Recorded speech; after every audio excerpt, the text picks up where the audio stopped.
Kabanata 1061. Yuan Jiang assessed Lito, a look of contempt almost spilling out from his gaze. Walang spiritual roots, hehe. Ang kanyang mga mata ay parang tumitingin sa isang bukol ng basura. Master Liao, patawarin mo si Jiang sa pagiging prangka, ngunit ang pagmamakaawa mo sa akin na harapin ang ganitong uri ng tao ay isang insulto lang sa akin. Si Yuan Jiang ay medyo hindi nasisiyahan. Sinabi ni Drake Liao, Master Jiang, alam ng batang ito ang ilang kakaibang pamamaraan, kung hindi, hindi kita naabala. Oh! Tumingin si Yuan kay Lito at sinabing, mabuti kung ganoon, mabilis ko siyang aalagaan at magpapahinga ng mas maaga. Sa sinabi niyang iyon, umatras siya ng isang hakbang gamit ang kanyang kanang paa, at sa kahangahangang bilis, inilunsad niya ang kanyang sarili pasulong, hinampas ang isang palad patungo kay Lito. Napakabilis. Sumikip ang puso ni Lito nang mabilis siyang umiwas sa gilid. Bagamat medyo nakabawi na ang kanyang lakas, maliit na bahagi lamang iyon na humantong sa kanya upang matamaan pa rin sa huli. Napaatras si Lito ng ilang hakbang, naramdaman niyang namamanhid ang kalahati ng kanyang katawan. Gayunpaman, medyo nagulat si Yuan, habang nakatingin kay Lito, sinabi niya, ang pag-iwas mo sa kalahating galaw ay talagang lampas sa inaasahan ko, ngunit iyon ang limitasyon sa iyong mga kakayahan. Tiyak na hindi mo maiiwasan ang susunod na galaw.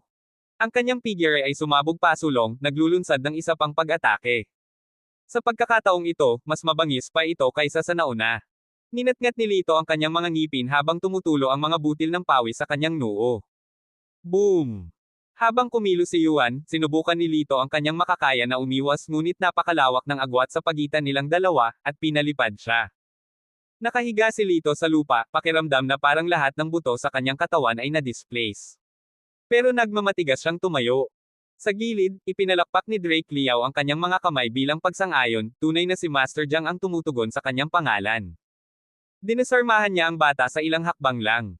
Gayunpaman, nagkaroon ng bahagyang pag-urong sa mga mata ni Yuan. Nagamit na niya ang 50% ng kanyang lakas. Kung ito ay isang karaniwang tao, hindi sila makakaligtas sa kanyang pagkilos. Ngunit nagawang tumayo muli ng batang ito. Sa kanyang isip, ang mga alon ng pagkabigla ay lumundag. Gaano man ang hitsura niya, ang batang ito ay walang espiritual na ugat, isang ordinaryong tao lamang sa pinakakaraniwang kahulugan. Paano siya makakaligtas? Hindi hahayaan ni Yuan na mangyari ito. Ang kanyang palad ay nagsimulang mag-condense ng puting bola, naghahanda ng isang nakamamatay na suntok para kay Lito. Bang! Lumipad palabas ang light ball, nag-score ng direktang hit na nagpalipad kay Lito sa isang lawa. Binawi ni Yuan ang kanyang kamay, walang pakialam na nagsasalita, patay na siya. Isang ngisi ng kasiyahan ang sumilay sa gilid ng bibig ni Drake Liao, sa wakas, tapos na ang bagay na ito. Napakaraming problema ang pinagdaanan namin para sa ganoong lalaki. Medyo karapat-dapat na siya sa kanyang kamatayan.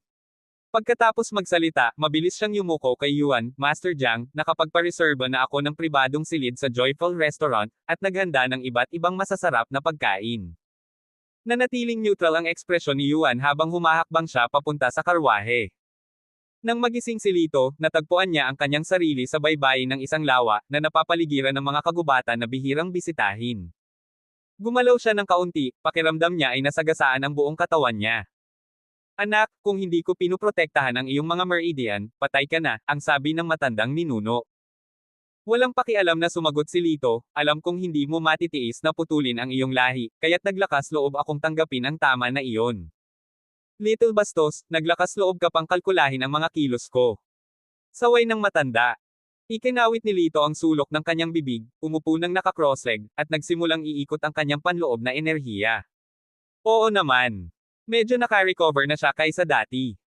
Tila ang pagbugbog ay isa ring paraan para makayanan ang mga pisikal na sukdulan, na tumutulong sa kanya na ma-assimilate ang 10 divine artifacts. Sa sobrang tuwa ay dinilaan niya ang kanyang mga labi. Sa ganitong paraan, hanggat nakahanap siya ng isang malakas na kalaban upang talunin siya araw-araw, maaari niyang mapabuti ang kanyang mga kasanayan at mabawi ang kanyang panloob na lakas. Siyempre, napabuntong hininga siya, hindi naman talaga maganda para sa reputasyon niya. Humalaklak ang matandang ninuno, anak, tuso ka talaga, no? Para makapag-isip pa ng ganoong paraan.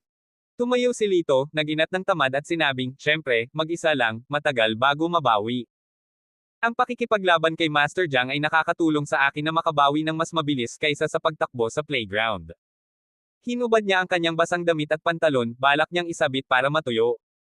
Maya-maya lang ay napalingon siya at nakita niya ang isang batang babae na nakatayo malapit sa lawa sa hindi kalayuan. Mula sa kanyang silweta, siya ay tila mahina at maeslan, na para bang malapit na siyang tumalon sa lawa. Habang nagmamasid si Lito, nakita niyang humakbang pasulong ang dalaga, bumubulong sa sarili. Parang problemado siya sa pag-ibig. Nagmamadaling lumapit si Lito, hinarap ang babae, beauty, think thrice. Napatumba ang dalaga, mukhang nabigla. Nang makitang kalahating hubad si Lito, napasigaw siya sa takot, tulong. Bastos. Nagulat si Lito, tumingin sa kaliwat kanan, bastos. Nasaan ang bastos? Ikaw ang bastos, exhibitionist ka. Ang babae ay may mabilis na reflexes at sa isang paa niya ay sinipa niya si Lito. Naramdaman ni Lito na baka hindi siya maintindihan ng babae, kaya lumapit siya para ipaliwanag, beauty, ako. Ngunit sa hindi inaasahang pagkakataon, nadulas siya at muling bumagsak patungo sa dalaga. Ito ay tulad ng sinusubukang magbanlo ng sarili sa Yellow River upang malinis ngunit nauwi sa mas maputik at gusot. Dahil bigla siyang natamba, hindi sinasadyang tumama ang bibig ni Lito sa pisngi ng dalaga. Galit na galit ang dalaga, bastos ka, papatayin kita.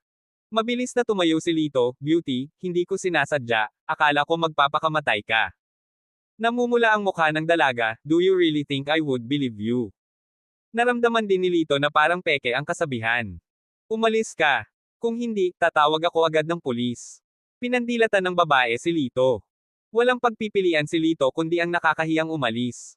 Ngunit, nang siya ay lumingon, ang boses ng matandang ninuno ay umalingaw-ngaw sa kanyang isipan, may isang master sa malapit.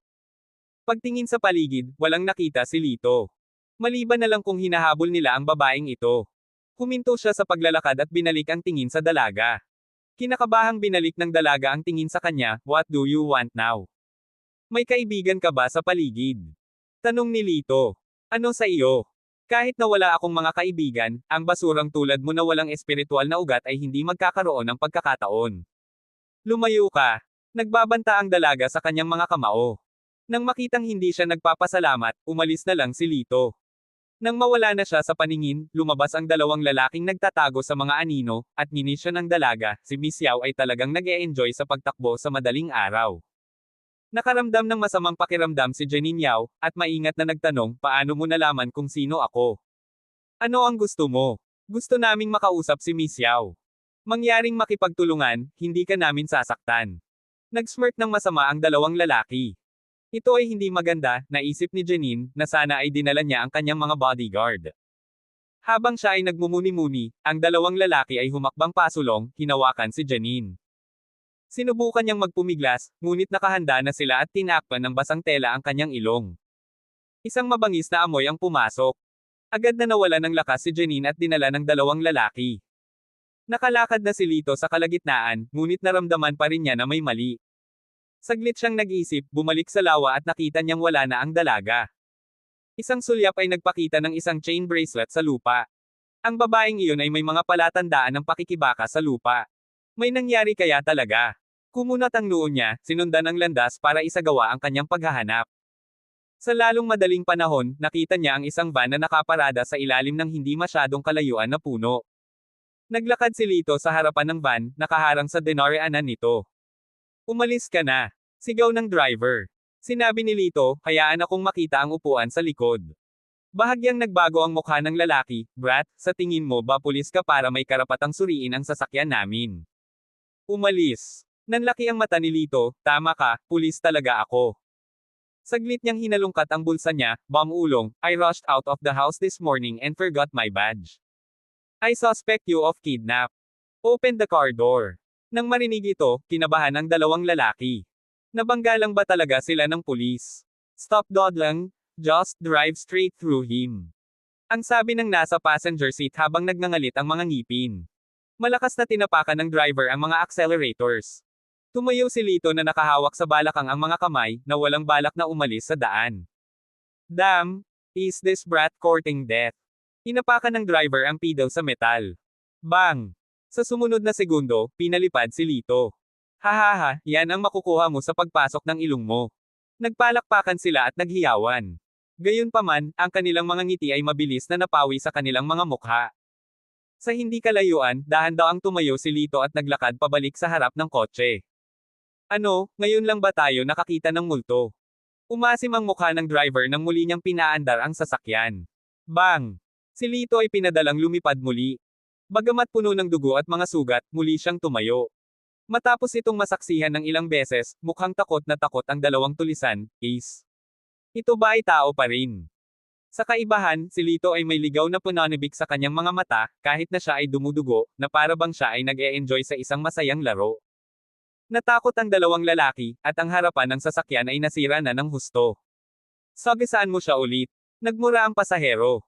Inapakan ng driver ang pedal ng gas, ngunit hindi tumugon ang sasakyan. Napalunok siya, bro, yung sasakyan. Sira. Parehong umasim ang mukha nilang dalawa. Mayroon bang natitirang hustisya sa mundo? Ang isang tao ay nagawa lamang na masira ng isang kotse.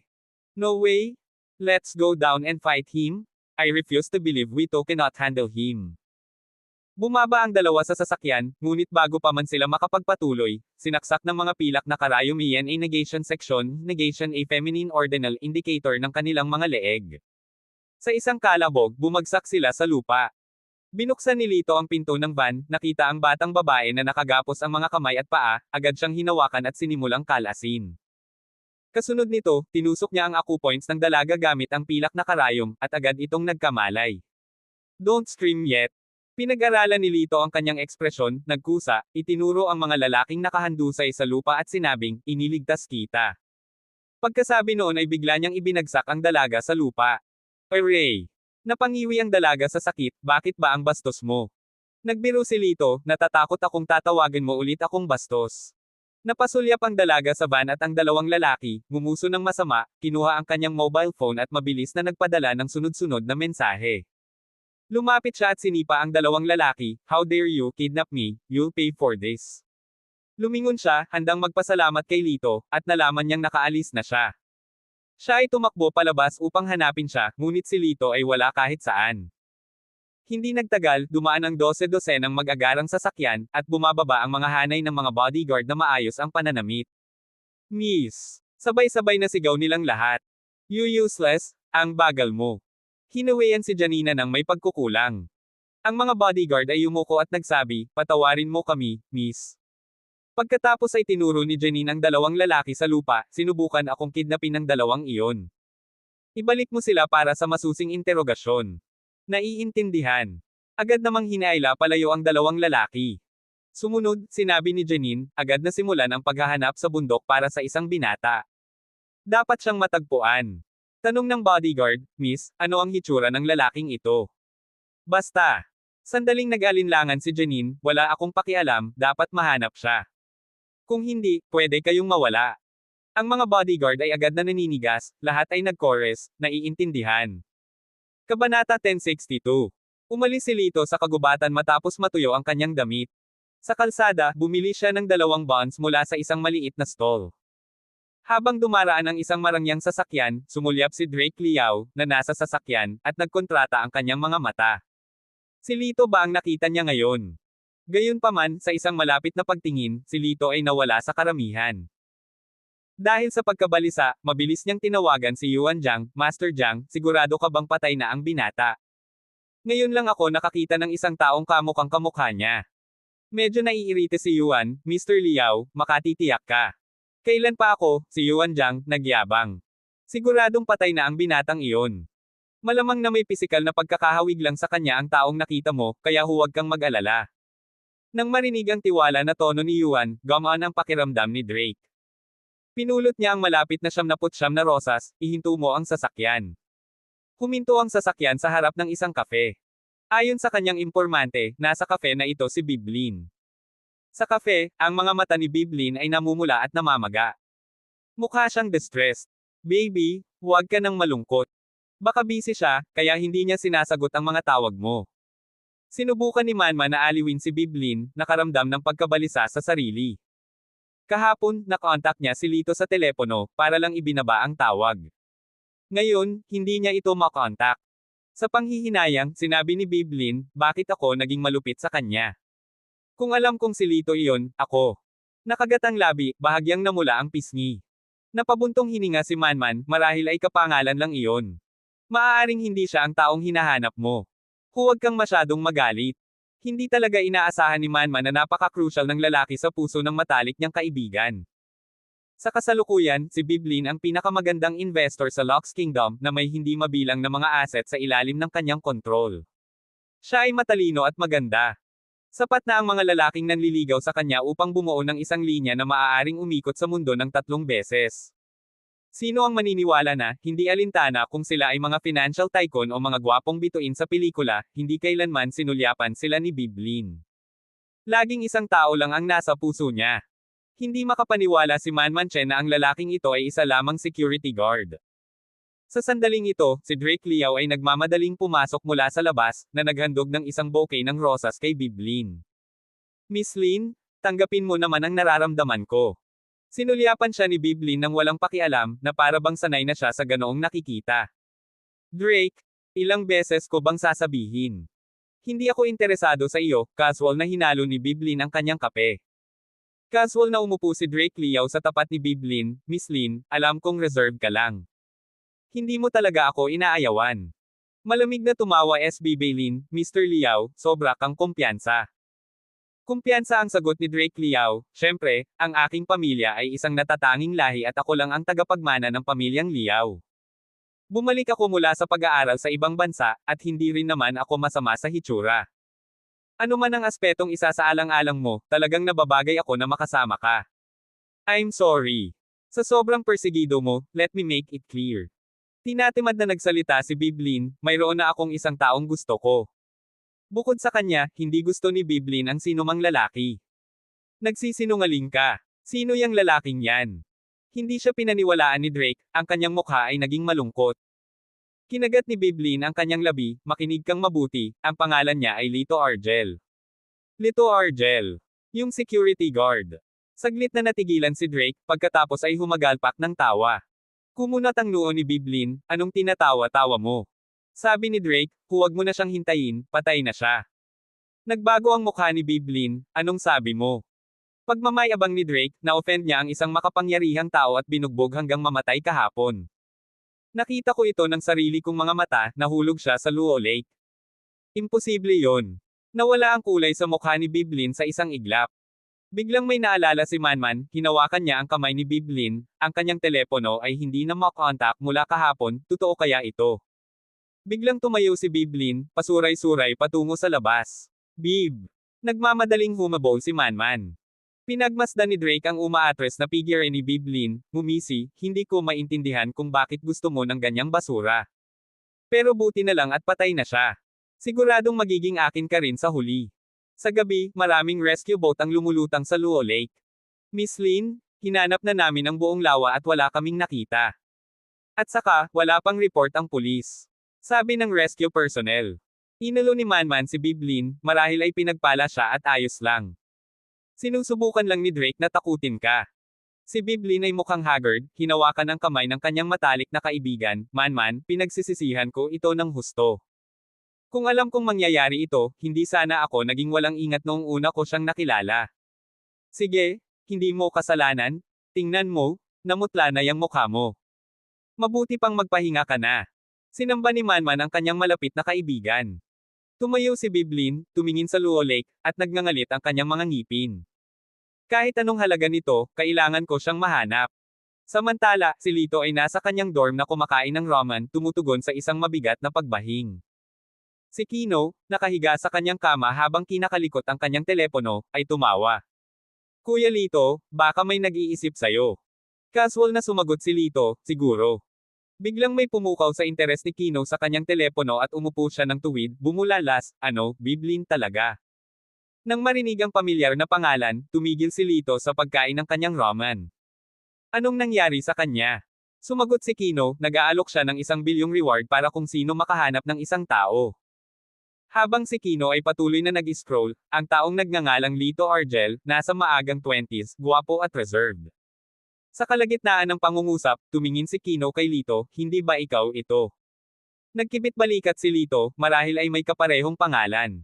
Tumango si Kino, tama. Kung kilala mo si Biblin, hindi ka kakain ng ramen dito. Noon lang, halos mabulunan si Lito sa kanyang ramen. Nang gabing iyon, pagkatapos makatulog ang lahat, pumunta si Lito sa palaruan at nagsimulang tumakbo ng ilang lap. Sa pagkakataong ito, tumakbo siya ng 200 laps ng sabay-sabay, sa wakas ay bumagsak sa lupa sa pagod. Sa susunod na magkakasunod na buwan, dumalo siya sa mga klase sa araw at tumakbo sa gabi, mula sa unang 100 lap hanggang ngayon ay walang kahirap-hirap na nakumpleto ang 500 nang walang pahinga para sa paghinga.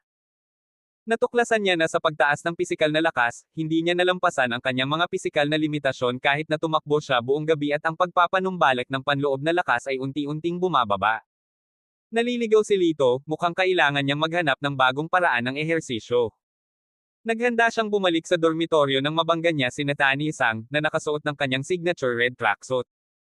Si Netani ay sumulyap sa kanya na para bang nakatingin siya sa isang bog zone ng hangin, casual na inalis ang kanyang tingin. Biglang nakaisip si Lito ng magandang ideya, at sinabing, Netania. Napahinto si Netania, ano yun? Tinanong ni Lito, nagsasanay ka bang mag-isa araw-araw? Ngumisi si Netania, o ano? Kasama mo ang mga basura. Nakaramdam ng inis si Lito sa loob, ngunit sinabi pa rin ng nagniningning, paano ito, magsasanay ako sa iyo. Wala akong pakialam kung paano mo ako sasaktan, at kung masugitan ako, hindi kita papanagutin. Tumingin si Netania kay Lito na parang tulala, maling gamot ba ang ininom mo? Casual na sinabi ni Lito, isipin mo kung ano ang gusto mo, tretuhin mo lang ako bilang isang human punching bag. Medyo natukso si Netania, dahil ang pagsasanay ng mag-isa araw-araw ay talagang walang epekto sa pakikipag-sparring sa iba. Gayunpaman, umiling siya, masyadong mahirap ang antas ng iyong kakayahan, ang pakikipag-sparring sa iyo ay hindi makakagawa ng pagkakaiba kaysa sa pagsasanay ng mag-isa, kung naghahanap ka ng isang tao, dapat mong hanapin si Tong at ang iba pa. Napangisi ang bibig ni Lito, hindi mo ba alam na nasugatan si Tong? Umiling si Netania, wala akong pakialam kung ano ang mangyayari sa inyo. Tinuro ni Lito ang sarili, ginawa ko. Mukhang nagulat si Netania, ikaw. Isang taong walang espiritual na ugat, tinatalo ang pangatlong baitang espiritual na ugat hanggang sa tumigil siya sa pag-aaral sa loob ng isang buwan, iyon ay halos hindi naririnig. Si Lito, ang mga kamay sa kanyang balakang, ay nagsabi, so, sa tingin mo ba ay kwalipikado akong maging sparring partner mo ngayon? Maingat na siniyasat ni Netania si Lito, napansin niya na ang kanyang pangangatawan ay lumitaw na mas matibay kaysa dati. Sige, subukan natin. Titingnan natin kung paano ito mangyayari. Tumanggo si Netania, ngayon, 4:00 ng hapon, ang bakanteng espasyo sa tabi ng batis sa likod ng bundok, huwag mo akong patayin.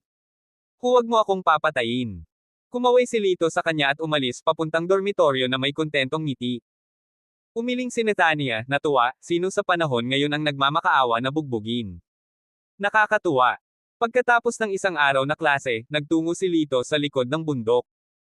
Ang Yunfeng Academy ay matatagpuan sa isang medyo malayong lokasyon, sa labas. Ang likod ng akademya ay may bundok. Si Lito ay gumala-gala ng ilang sandali ngunit sa wakas ay natagpuan ang tinatawag na batis. Ngunit sa totoo lang, hindi ito batis kundi isang malawak na ilog na humigit kumulang 20 metro, na may magagandang talon na umaagos mula sa bangin. Sa tabi ng ilog ay isang patag, walang laman na espasyo, na napapalibutan ng tubig sa isang gilid at mga bundok sa kabilang dalawa, isang natural at mahusay na lokasyon ng pagsasanay. Bahagya pang lumakad si Lito nang makita niya si Netania na nakatayo sa may ilog. Sa ilalim ng kanyang mga paa ay hindi matibay na lupa, kundi ang umaagos na tubig ng ilog. Sa pagtitiis ng halos 1 minuto, tumulo ang butil ng pawis na kasing laki ng toyo sa kanyang noo, at pagkatapos ay tumapak siya sa tubig at bumalik sa dalampasigan. Bumantong hininga siya, pinunasan ang kanyang pawis, at pagkatapos ay tumingin kay Lito, you're late. Itinaas ni Lito ang kanyang mga kamay, ate, ang lugar na ito ay napakahirap hanapin, at hindi mo sinabi sa akin ng maaga, sinubukan ko ang aking makakaya upang makarating dito sa lalong madaling panahon. Tama na ang Saturday, simulan na natin. Bago pa man makapag-react si Lito, ibinato ni Netania ang kanyang kamao sa kanya. Isang suntok ang tumama sa parisukat ni Lito sa ilong, at isang mainit na agos ang bumulwak. Pinunasan niya ang ilong niya at puno ng dugo ang kamay niya. Murang shot, eh. Sa galit, hinampis siya ni Lito ng isang suntok. Gayunpaman, nagkaroon ng gap sa pagitan nilang dalawa ngayon. Pagkatapos ng daan-daang round, halos hindi nanalo si Lito. Nakagawa lang siya ng ilang suntok kay Netania sa nalalabing oras, tinatamaan niya. Habang lumalala ang kanyang mga pinsala, ang espiritual na enerhiya mula sa 10 banal na artifact sa loob ng kanyang katawan ay nagsimulang dahan-daang sumanib sa kanyang pangangatawan. Habang pinupunasan ang dugo sa gilid ng kanyang bibig, si Lito ay tumawa ng baliw kay Netania, na nagsasabing, mas mahirap. Huwag kang magalang. Sumimangot si Netania at nagmura, baliw. Bagamat sinabi niya ito, hindi niya napigilan ang kanyang mga suntok, pinalo si Lito sa isang pulpol. Gayunpaman, may unti-unting pagbabago sa mga mata niya. Napansin niya na ang lalaking ito ay halos hindi mapatay. Gaano man kalupit ang pag-atake, mabilis siyang makakabawi, at tila umaban pa siya pagkatapos ng bawat paggaling. Nakita ni Netania na hindi ito kapanipaniwala, umiling-iling, paano ito posible? Dapat ay imahinasyon ko iyon. Sa huli, inilatag si Lito sa tabing ilog sa pamamagitan ng pinakahuling hakbang ni Netania. Iyon lang para sa araw na ito, mahinahong sabi ni Netania, ang kanyang mga kamay ay talagang nanginginig sa pagod. Ang lalaking ito ay mas malakas kaysa sa inaakala niya. Hindi pinansin ni Netania si Lito at umalis pagkatapos sabihin ang kanyang piraso. Nakahiga roon si Lito saglit, pilit na itinaas ang sarili habang nakakross ang mga paa at nagsimulang mabawi ang kanyang panloob na enerhiya. Ancestor, ano sa tingin mo ang ginawa ko sa practice ngayon? Tanong niya. Ang ninuno ay tumugon ng hindi inaasahang mabilis, mas mahusay kaysa sa pagtakbo ng mga lap. Sa tingin mo kailan ko magagawang labanan ang dakilang Diablo? Tanong ni Lito. Ang ninuno ay nag-isip at sinabi sa medyo seryosong paraan, sa bilis na ito, sa iyong susunod na buhay marahil. Si Lito. Mapahamak. Kabanata 1063. Dahil nag-ensayo hanggang huli, bumangon si Lito kinabukasan. Pagkababa niya sa kama, nakita niya si Kino na nagmamadaling pumasok, nakahawak sa kanyang ulo. Puno ng mga pasa ang mukha niya. Kumuyam ang kamao ni Lito sa galit. Sinaktan ka na naman ba nitong? Agad siyang tumayo, handang gumanti.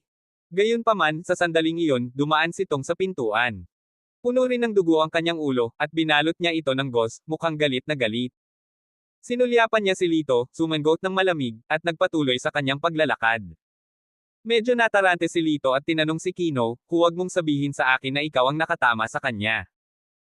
Paghukay ng first aid box, mahusay na sinimulan ni Kino ang paglapat ng gamot sa kanyang mga sugat at bumantong hininga, hindi ako binugbog nitong, kung hindi dahil sa kanya, mas malala pa sana akong nabugbog. Nagpatuloy siya, ang mga nakatama sa amin ay mula sa Lingxiao Academy. Lingxiao Academy. Naalala ni Lito na ang akademyang ito ay isang kilalang preparatory school. Ang kinakailangan sa pagpasok ay napakahigpit. Ang isa ay dapat na hindi bababa sa ika-4 na baitang upang makapag-enroll. Habang naglalagay ng gamot sa harap ng salamin, nagpatuloy si Kino, isang estudyante mula sa kanilang akademya ang pumunta rito para manligaw sa mga babae. May nagsalita laban dito at nauwi sa awayan ng mga bastos na iyon mula sa Lingxiao Academy. Iniinsulto nila kami, tinawag kaming isang bungkos ng basura na kahit isang scavenger ay hindi mapupulot. Sa puntong ito, si Kino ay tila lubos na nagalit. Nag-isip sandali si Lito, pagkatapos ay nagtanong, nasaan sila ngayon? Sumagot si Kino, umalis na sila, lahat ay tumindig laban sa kanila, ang iilang lalaki na iyon ay hindi nakaalis ng walang pag-aalinlangan. He spoke, a worry visible on his face, gayunpaman, sabi nila babalik sila para maghaiganti sa hapon. Medyo natatakot ako, considering na puno ng experts ang academy nila. Kung darating sila sa dami, baka hindi na natin sila mapigilan. Si Lito, hindi gaanong nag-aalala tungkol sa isang labanan ng grupo, ay nagayos at pumunta sa likod ng bundok. Pagdating sa tabi ng ilog, hinubad ni Lito ang kanyang pangitaas na damit, at direktang tumalon sa ilog, nakatayo sa ilalim ng talon. Ang lakas ng pababang talon, nakatumbas ng bigat na 1,000 libra, ay agad na nagpabagsak sa kanya. Gayunpaman, hindi siya sumuko bagkus ay nanatiling nakatayo ng paulit-ulit. Sa kabila ng nakakasirang sakit na tumatago sa kanyang balat, tiniis niya ang nagngangalit na mga ngipin. Sa sakit na ito, naramdaman niya ang mabilis na paggaling ng kanyang panloob na enerhiya. Sa huli, siya mismo ay hindi na namalayan kung kailan siya nahimatay sa ilalim ng talon. Bueno, ang batang lalaki ay may ilang tiyaga, mahusay, mahusay. Dahil dito, bilang iyong ninuno, gagantimpalaan kita ng isang maliit na regalo. Ang boses ng elder ay umalangaw-ngaw, kasunod nito, isang lilang halo ang lumitaw sa paligid ng katawan ni Lito, na mabilis na nawala.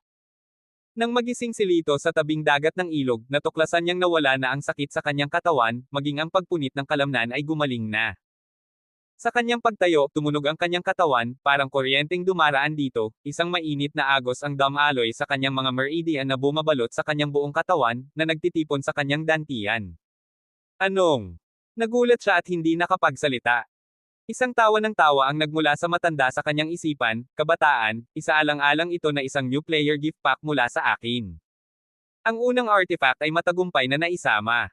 Si Lito ay napuno ng hindi maipaliwanag na pananabik, ang kanyang puso ay tumitibok ng mabilid, salamat, nakatatandang ninuno. Pakiramdam niya ay puno ng enerhiya ang kanyang katawan, isang pakiramdam na hindi niya naranasan simula nang magising siya.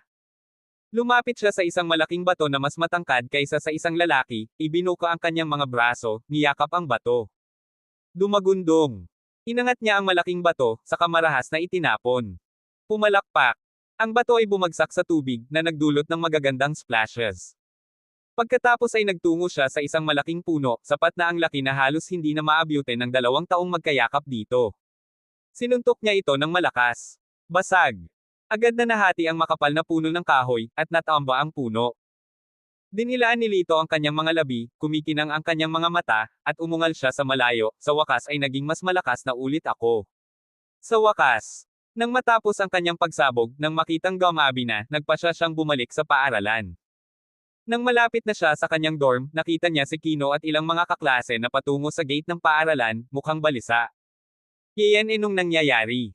Yan ay kalahati, tanong ni Lito. Hindi pa oras ng pagkain. Nagmamadaling sabi ni Kino, narito ang isang tao mula sa Lingxiao Academy para maghiganti.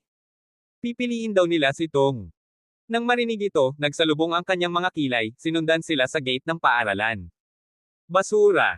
Maraming hindi pamilyar na binata ang walang awa na binugbog si Tong, idiniin siya sa lupa. Tulad ng isang nakulong na hayop, mabangis na lumaban si Tong, ngunit napakaraming kalaban, at hindi nagtagal ay muli siyang nadiin. Ang ilang mga estudyante ng Yunfeng Academy ay nakatayo sa paligid, bawat isa ay may mga pasa o iba pa sa kanilang mga mukha. Isang lalaki mula sa Lingxiao Academy ang mapang-asar na nagsabi, tingnan mo lahat, hindi mo kayang talunin kaming 5, lahat ba sa Yunfeng Academy ay walang silbi. Tumahimik ka. Umungol si Tong. You dare to fight back. Maniwala ka man o hindi, lampoin kita. Tinapakan ng estudyante ng Lingxiao Academy ang mukha ni Tong. Ang isa naman ay bumaling sa iba pang mga estudyante at masiglang nagsabi, nabalitaan kong mayroong isang batang babae na nagngangalang Netanie sa inyong akademya. Kung pupunta siya rito, ililibre ko ang basurang ito. Nagkatinginan ang lahat sa katahimikan. Ninatngat nitong ang kanyang mga ngipin, huwag gawin ito. Mas gugustuhin kong i-flip out sa inyo mga aso. Sa kung anong lakas ang natitira sa kanya, sinubukan niyang tumayo, ngunit sa sumunod na sandali, isang suntok ng isang estudyanteng nakaasol ang tumama sa kanyang tiyan. Si Tong ay dumura ng isang subo ng dugo at nawala ng malay. Tumalo ng mga lalaki mula sa Lingxiao Academy. Sabi ng isa sa lalaking nakablo, nasobrahan ka ba? Paano kung may mamatay? The student in blue shrugged it off, blowing on his fist, paano kung may mamatay? Ano ang hindi kakayanin ng tatay ko? Ang kanyang pangalan ay Yano yan. Ang kanyang ama ay isang deputy governor, kaya naging mayabang siya at walang takot. Habang siya ay nalulugod, isang lalaking nagngangalang Lito, ang humakbang pasulong, bibilang ako ng 3, pabayaan mo siya, at pagkatapos ay umalis. Isang sulyap ni Yano kay Lito, kinusot ang kanyang mga mata, tama ba ang nakikita ko? Wala siyang espiritual na ugat. Ang iba ay nakisabay sa pagtawa, hahaha, ang isang taong walang spiritual root ay makakarating pa rin dito. Gaya ng inaasahan, Yunfeng Academy talaga ang pinakamasamang akademya sa Yunjong City. Wala ba kayong anumang pamantayan sa pagpapatala? Nang matapos siyang magsalita, hinawakan na ni Lito ang kanyang kwelyo at itinapon siya palabas. Nagulat si Yano. Nakakagulat na malakas si Lito. Gayunpaman, nagpakita pa rin siya ng pang-aalipusta, ito ay walang iba kundi ang malupit na lakas. Kung walang espiritual na ugat, isa kang walang kwentang basura. Kasabay nito, siya ay nanunuya ng walang pag-aalinlangan, binato ng suntok si Lito. Kasabay nito, gumanti ng suntok si Lito. Bang! Ang kulay ng mukha ni Yano ay nagbago ng husto habang tinakpan niya ang kanyang kamay, sumisigaw ng, kamay ko. Ang kanyang kamay ay nakita na ang balat ay bumukas at umaagos ang dugo. Walang pakialam na sinabi ni Lito, tinawag mo akong walang silbi, ngunit kung hindi mo man lang ako matatalo, mas mababa ka pa riyan. Nabaluktot ang ekspresyon sa mukha ni Yano, binigyan niya ng tingin ang kanyang mga kasama. Pagkatapos ay pinalibutan ng kanyang mga kasama si Lito, bata, how dare you strike someone? Gusto mo bang mamatay? Itinuro ni Lito si Tong, how come they can strike first, and I cannot? Hindi nakaimik ang mga tripulante, tutal sila naman ang nagsimula ng gulo. Anak, ang lakas ng loob mo, wait and see. Umalis sa linyang ito, umalis sila kasama si Yano. Salamat kay Lito. Oo, paano naging napakalakas ni Lito ng biglaan, kahit ang mga tao mula sa Lingxiao Academy ay walang kapantay para sa kanya. Hindi ka panipaniwala. Lahat ay tumingin kay Lito ng may paghanga at paggalang. Pagkatapos, binuhat ng mga estudyante si Tong sa infirmary. Naglakad-lakad si Lito patungo sa dormitoryo, biglang lumitaw si Natania at mahinang nagsabi, papayo ko sa iyo, huwag mong guluhin ang mga tao ng Lingxiao Academy. Sumulyap si Lito sa kanya at nagpatuloy sa paglalakad, hinaranggan ni Natania ang kanyang daan, gumagawa ka ng gulo para sa aming akademya. Ngumisi si Lito, dapat ba nating hayaan silang ay bully tayo? Kinagat ni Natanya ang kanyang mga labi, at bamulong, walang paraan, mas makapangyarihan sila kaysa sa atin. Hey! Saka tama lang na mabuli habang buhay. Napaawang ang bibig ni Lito, hindi ko tinatanggap ang insultong iyon.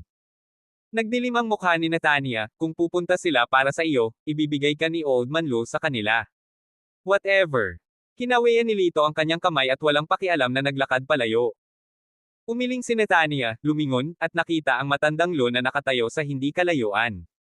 Mahirap kontrolin ang lalaking iyon, sa tingin ko mas mabuting paalisan na lang siya at iwasan ang gulo, pagmamaktol ni Natania.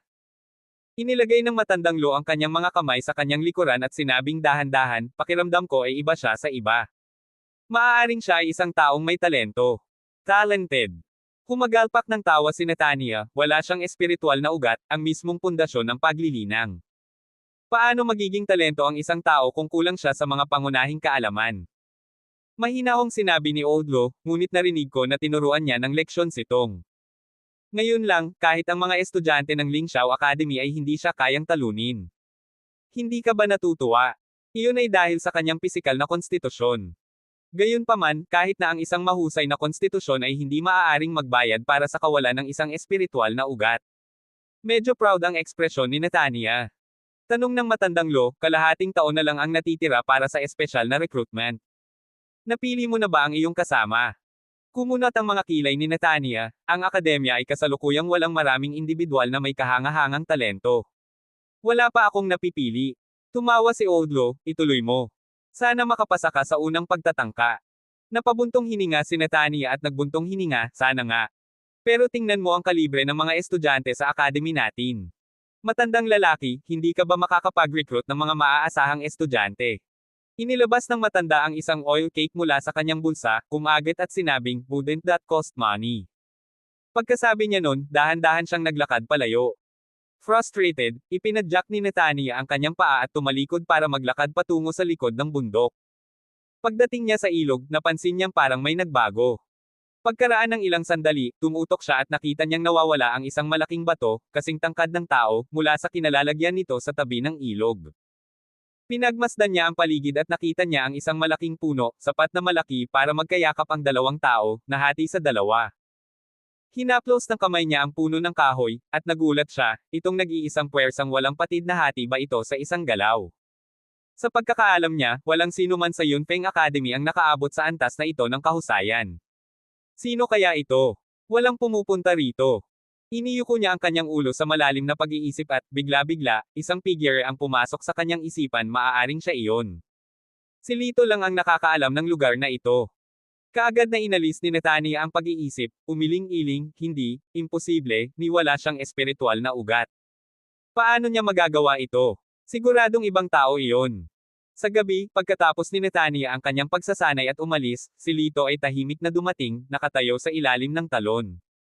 Kinaumagahan, dahan-dahan niyang iminulat ang kanyang mga mata, puno ng matalim na tingin. Umuusbong mula sa talon, hinarap niya ang araw sa umaga, ang kanyang katawan ay naglalabas ng metal, banayad na matigas na kinang.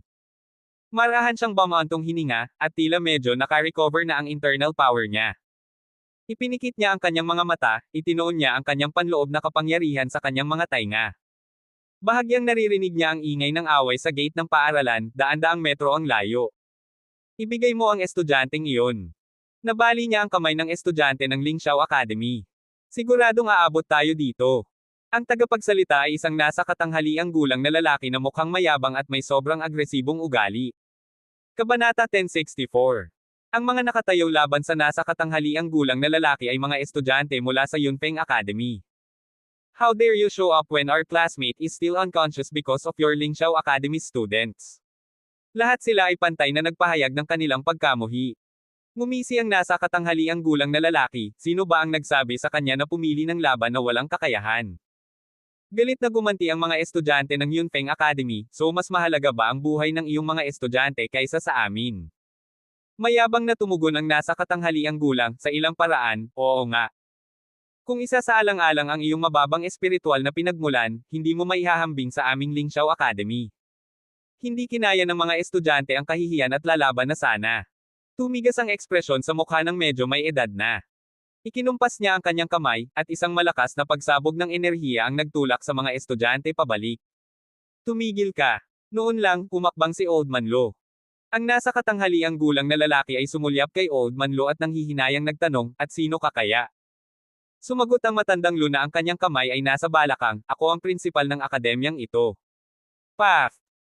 Humagalpak ng tawa ang lalaki, ang kanyang mga mata ay napuno ng higit na pang-aalipusta, hindi nakakagulat na ang Yunfeng Academy ay nasa huling bahagi nito, kasama ang isang prinsipal na tulad mo, gaano kahusay ang mga estudyante.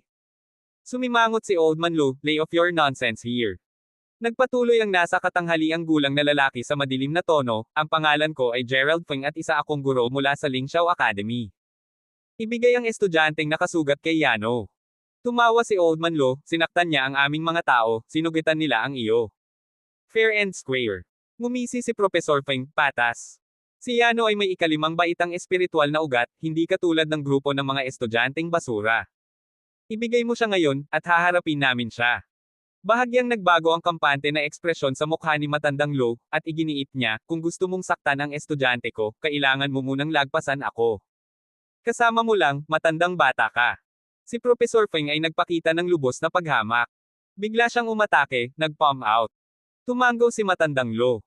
Kurba ang katawan niya, naging matalim na parang kuryente ang kaninang nakayuko niyang tingin.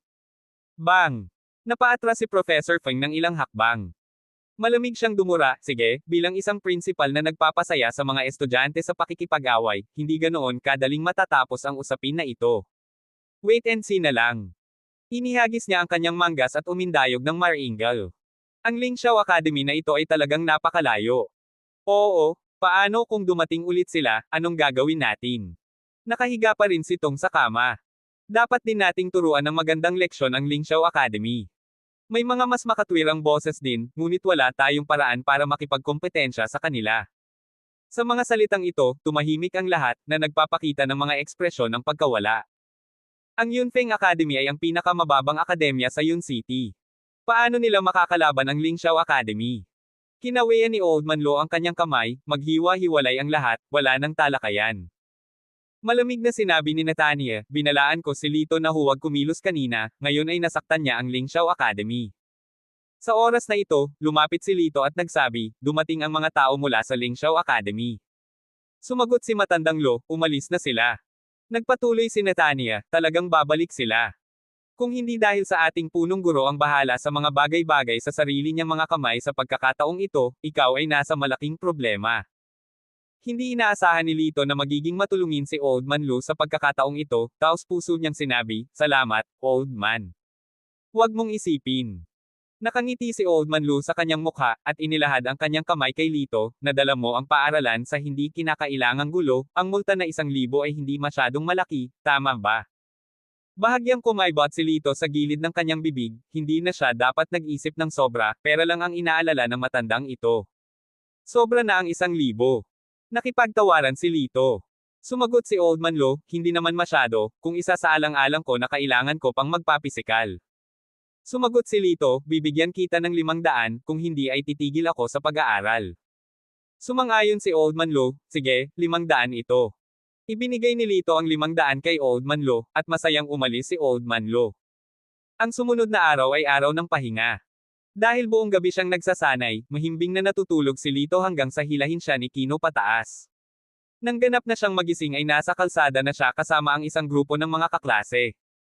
Ngayon ay isang araw ng pahinga, at gusto naming pasalamatan ka sa iyong matapang na pag-uugali noong nakaraan, kaya nagpasya kaming i-treat ka sa isang pagkain, paliwanag ni Kino. Sa ganoong mabuting hangarin mula sa lahat, hindi nagawang tumanggi si Lito. Nakarating sila sa hotpot restaurant ng isang luxury mall, kung saan nagkukwentuhan at nagtatawanan ang mga tao. Napakasigla noon. Biglang may lumapit, nanunuya, napakaliit ng mundo. Lumingon si Lito at nakita si Yano at isang grupo ng mga estudyante ng Lingxiao Academy. Ang kanilang hitsura ay maliwanag at may kintab, at bawat estudyanteng lalaki ay may isang magandang babae sa kanilang mga bisig. Yano, handa tayong magsaya ngayon. Huwag kang magsimula ng gulo, saway ng isang tao sa tabi ni Lito. Hehe, hindi mo siguro alam na ang tatay ko ang vice president ng mall na ito, tumawa si Yano, na mukhang nasisiyahan sa sarili. Nang marinig ito, nagbago ang mukha ng lahat. Kung gusto ni Yano na mahirapan sila, hindi sila makakatakas. Let's go? Tumayo si Kino, hinayla si Lito kasama niya. Sinabi ko bang maaari kang umalis? Kapag nasa aking lugar ka na, hindi ka na madaling umalis, na may malamig na panunuya, kinuha ni Yano ang kanyang telepono, nabangga ko ang lalaking nakabali sa aking kamay. Ipadala ang ilang lalaki. Sa kabilang dulo, agad na tinawagan ni Erwin yan ang security department, inutusan silang lahat na lumabas.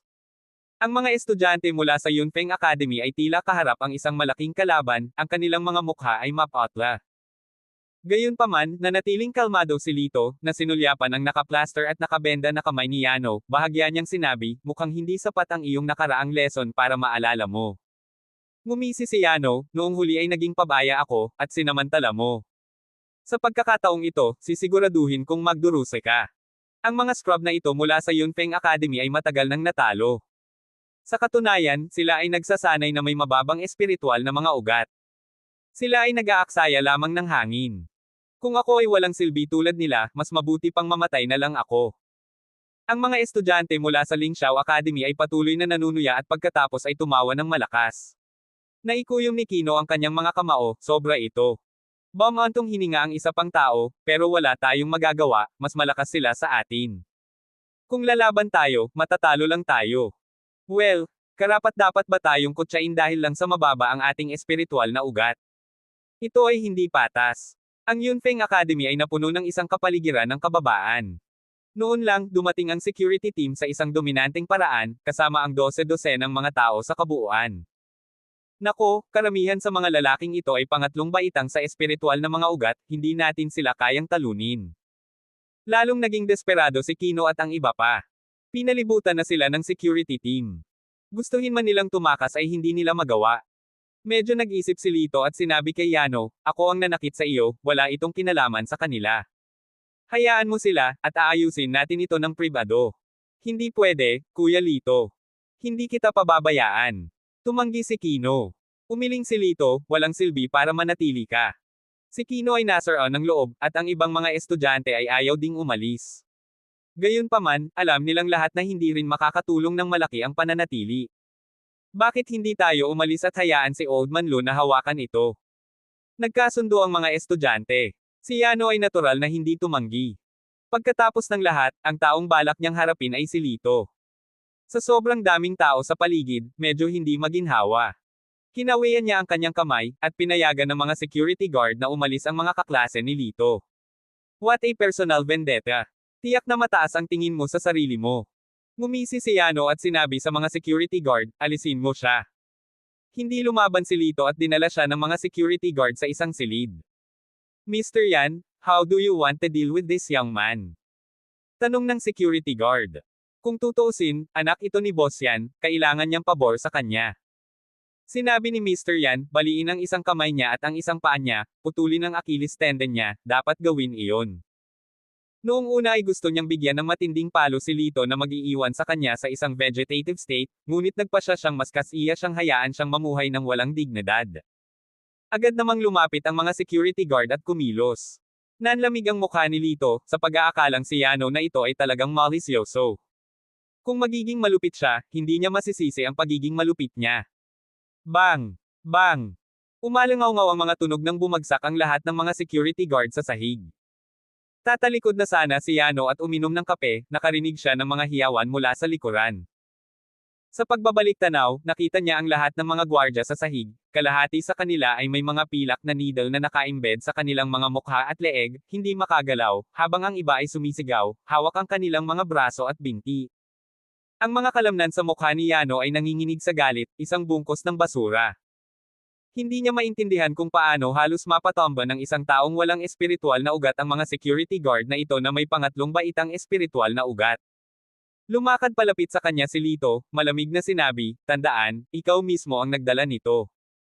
Tinitigan siya ni Yano ng may pag-iingat, ang kanyang mga salita ay lumalabas bilang paghamak. Sa huling pagkakataon, ako ay kampante, mayroon akong ikalimang baitang na espiritual na ugat, paano ako matatalo sa iyo? Kahit isang kamay ko lang, matatalo pa rin kita. Ngumisi si Yano ng masama. Gayunpaman, sa loob ng ilang galaw, pinalipad siya ng suntok mula kay Lito.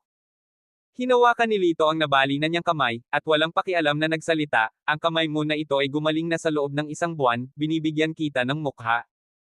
Ngunit dahil wala ka pang nalalaman, wala akong pakialam na gawin kang pile. Dahil doon, walang pag-aalinlangan niyang binasag ang kamay ni Yano. Hindi. Masakit na sumigaw si Yano, halos himatayan sa paghihirap. Sa sandaling ito, bumukas ang pinto at pumasok si Erwin Yan. Nang makita ang eksenang ito, halos mamula ang kanyang mga mata sa galit, na sana ay personal niyang patayin si Lito. Tay, sira na ang kamay ko, patayin mo na yang brat na yan dali. Sumigaw si Yano. Anak, huwag kang mag-alala, hindi ko siya pakakawalan. Si Erwin ay may simpatiya na sumagot, na mabangis na tumitig kay Lito. Itinuro ni Erwin si Lito, anak, ang lakas ng loob mong pilayin ang anak ko, ipapakulong kita sa buong buhay mo. Malamig na tugon ni Lito, nauna akong binyantaan ng anak mo. Maraming saksi. Kung tatawag ka ng pulis, ipinagtatanggol ko lang ang sarili ko. Nag-iba ang mukha ni Erwin, hindi niya inaasahan na magiging ganito katahimik ang binatang ito. Hindi pinansin ni Lito si Erwin, nag-iwan lamang sa kanya ng isang pangungusap, kung hindi ka kumbinsido, maaari kang pumunta at hanapin ako muli. Dahil doon, umalis siya ng may kumpiyansa, iniwan si Erwin at ang kanyang anak na nag-aapoy sa galit. Habang kalalabas lang ni Lito sa Jinhua Marketplace, isang marangyang sasakyan ang huminto sa entrance ng mall. Si Manman Chen, na hinihila si Biblin, ay lumabas ng kotse at naglakad patungo sa mall. Sa kanyang walang kinang nakilos, narinig ni Biblin si Manman na nagsabi, kahit ano pa man, hindi ka maaaring hindi magtrabaho. Ikaw na mismo ang nagsabi. Karamihan sa kasalukuyang mga ari-arian ay pagmamay-ari ng Lito na iyon. Kailangan mong pamahalaan ang mga ito ng maayos para sa kanya.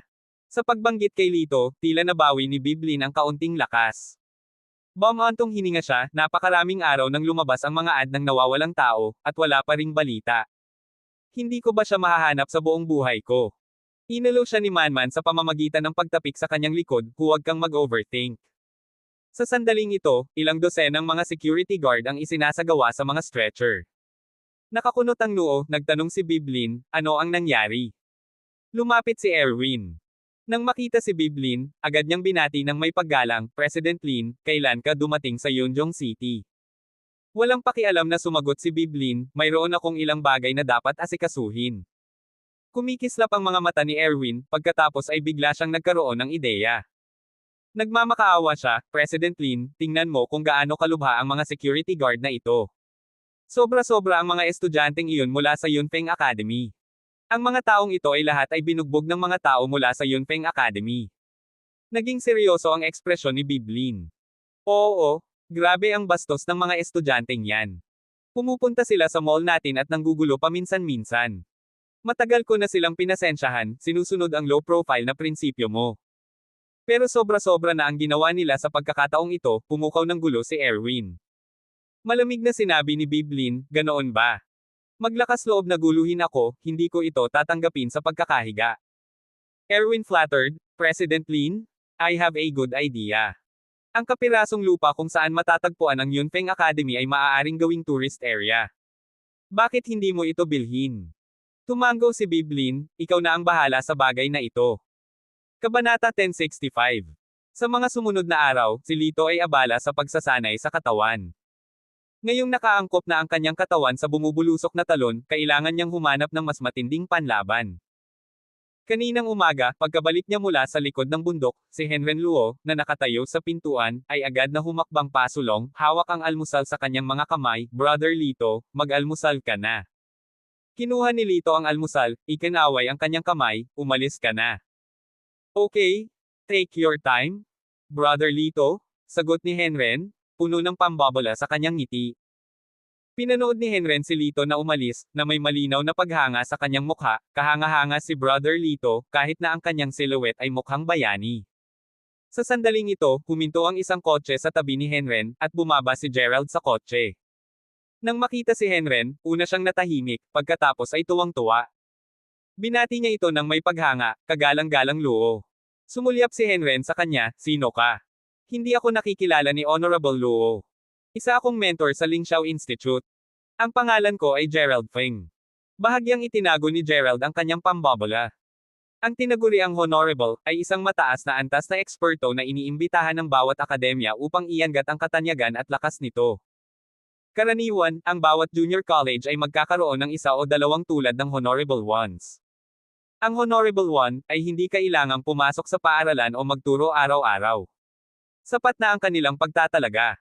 Paminsan-minsan ay nagpapakita sila, mayroon silang napakataas na katayuan sa kolehiyo, kahit na higit sa punong guro. Wala akong pakialam kung ano ang pangalan mo, umalis ka at huwag mo akong pakialaman.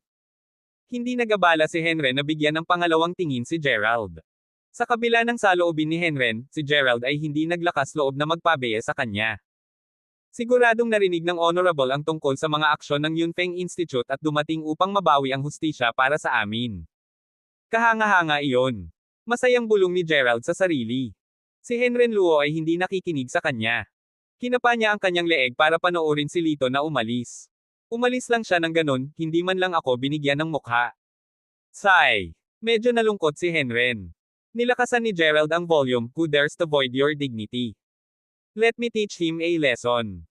Itinaas ni Henren ang kanyang kamay at sinampal siya, sino ka sa tingin mo? Hindi ko siya kayang talunin, ngunit sa tingin mo, ang basurang ito, sa tingin mo ay kaya mo. Si Gerald, na insulto gaya niya, ay hindi nang ahas na magpakita ng anumang kawalang kasiyahan.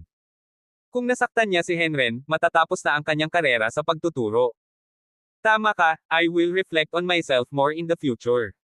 Sabi ni Gerald na may ngiti sa mukha. Binigyan siya ni Henren ng mapang-uyam na tingin at umalis na nagtatampo. Ligtas na paglalakbay, kamahalan. Magalang na pinanood ni Gerald si Henren na umalis.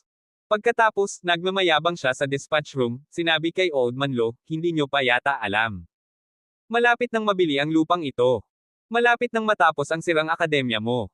Napatulala si Matandang Lo at ilang estudyante sa balitang ito. Wait lang. Malapit nang dumating ang notice. Ang responsable sa pagkuha ay ang mahigpit na general manager mula sa Jinhua Mall. Alam mo ba kung sino ang nasa likod niya? Biblin.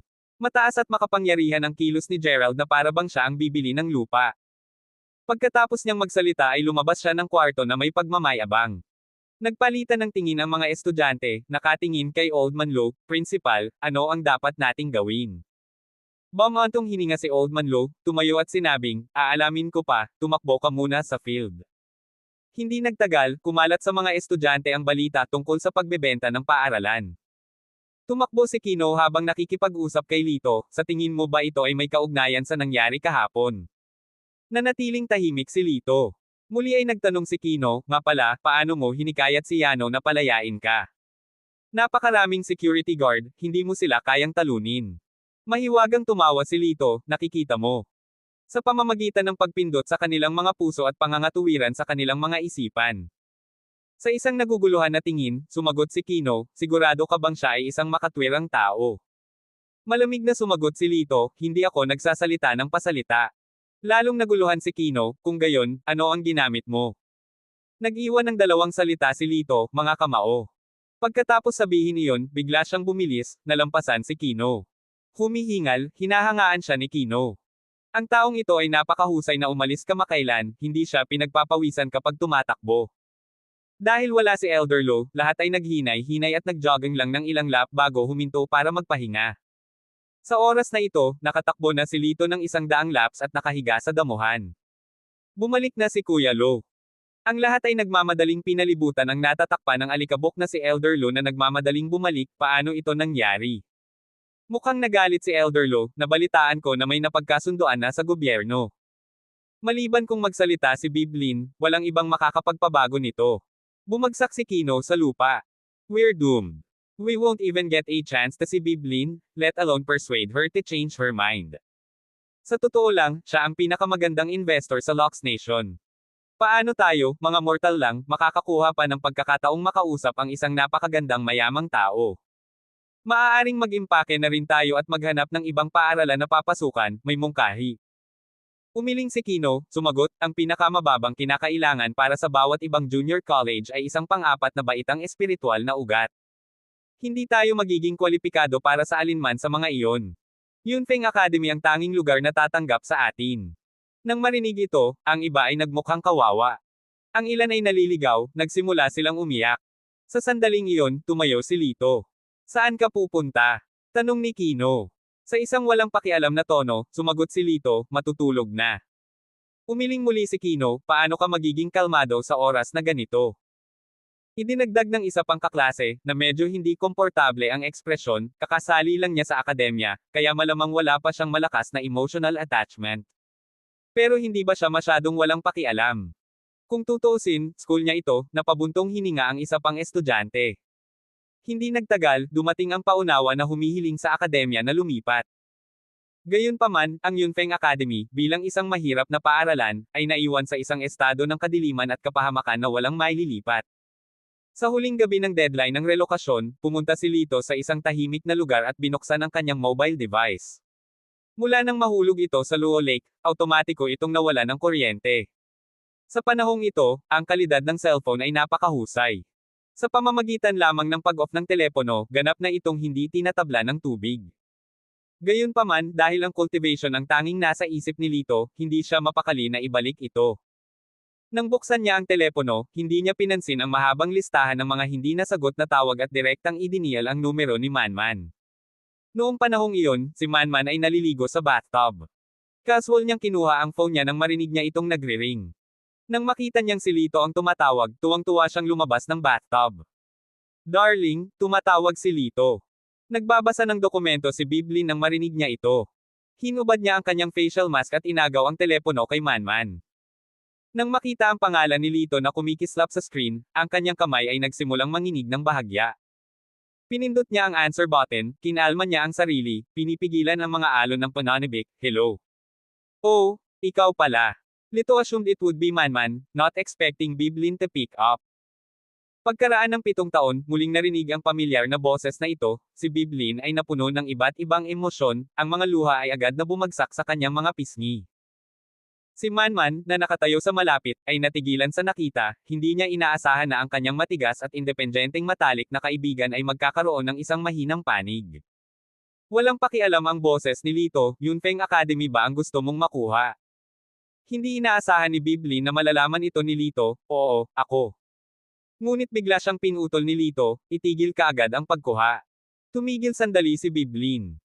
Bagamat marami siyang tanong, kilalang-kilala niya ang karakter ni Lito, kaya hindi na siya masyadong nagtanong at sumagot na lang ng, sige. Ganito lang. Ibinaba ni Lito ang telepono sa isang click. Hindi ba siya masyadong masungit? Medyo naiinis si Manman. Ano ang relasyon mo sa kanya? Paano siya walang pakialam?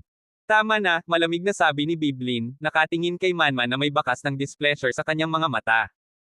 Kung wala siya, wala ako, sa ganito. Dahil dito, agad na itinikom ni Manman ang kanyang bibig, lalo pang nag-aapoy ang kanyang pagkamausisa. Anong uri ng tao si Lito 7 taon na ang nakararaan, na nagkamit ng hindi natitinag na katapatan mula kay Biblin. Kinabukasan, dumating si Erwin Yan, kasama ang kanyang anak na si Yano at ilang manggagawa, sa Yunfeng Academy. Lahat, agad na umalis. Ang lupang ito ay binili na namin. Tanong ni Erwin, puno ng autoridad ang kanyang boses. Nakaupo sa wheelchair, na nakaplaster ang mga braso at binti, mukhang kaawa-awa si Yano. Habang pinipilit niyang tiisin ang sakit, ngumisi siya, ang mga basurang ito ng Yunfeng Academy ay magiging mga asong walang tirahan. Sinulyapan ni Erwin ang kanyang anak, mas malamig ang tingin nito. Ito ang kinahinatnan ng pagtawid sa akin. Mas masahol pa sila sayo. Nag-impake na ng mga gamit ang lahat ng estudyante.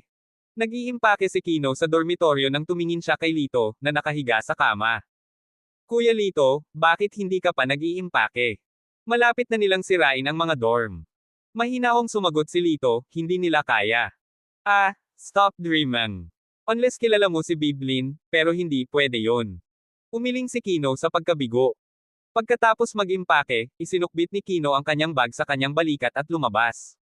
Sumama sa kanya si Lito at pumunta sila sa pasukan ng paaralan. Sa sandaling ito, ang gate ng paaralan ay puno ng mga tao, at ang mga mag-aaral ng Yunfeng Academy, ang kanilang mga ulo ay nakabitin sa kalungkutan. Nang makita ni Erwin si Lito, ipinakita niya ang isang malisyosong ngiti, itinuro siya at sinabing, kung gusto mong sisihin ang isang tao, sisihin mo siya. Tumingin si Lito kay Erwin nang nanunuya. Ang ekspresyong ito ay ikinagalit ni Erwin. Bakit palaging walang malasakit ngunit may tiwala sa sarili ang batang ito? Kuya, huwag kang maglakas loob. Naputol lang sasabihin niya nang biglang tumunog ang cellphone niya sa bulsa. Tiningnan ni Erwin ang caller ID at agad na sinagot ang tawag ng may paggalang. Hello, CEO Lin. Naputol ang kanyang pangungusap ng isang bagay na sinabi ng nasa kabilang dulo, at agad na nagbago ang ekspresyon ni Erwin, ikaw. Anong sinabi mo? Pero. Walang pero. Ang tono ni Biblin ay hindi pangkaraniwang mapagpasyahan, itigil ang pagkuha ng kapirasong lupa na iyan at agad na bawiin ang lahat ng tauhan.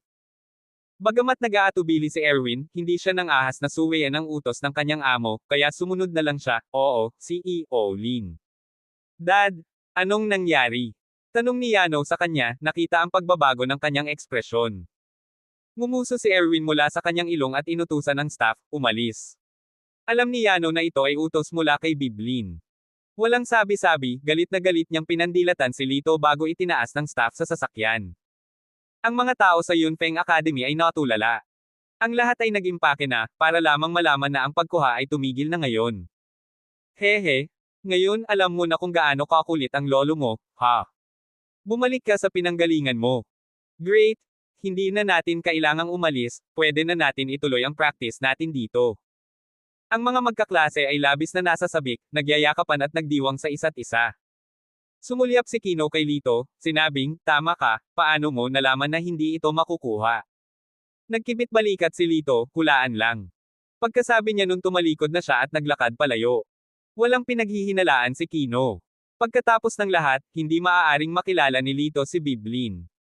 Sa kotse, mahigpit na nagtanong si Yano, Tay, ano nga ba ang nangyari? Bakit sila biglang umatras? Umiling si Erwin, hindi ko alam, biglang nag-utos si Miss Lin, magtatanong ako pagbalik ko. Sa pagtingin sa kanyang walang kwentang braso at binti, galit na sinabi ni Yano, kahit ano pa man, ang mga mababang buhay na iyon ay dapat ibagsak. Napuno ng lamig ang mga mata ni Erwin, huwag kang mag-alala anak ko, hindi ko sila pakakawalan, lalo na si Lito na iyon.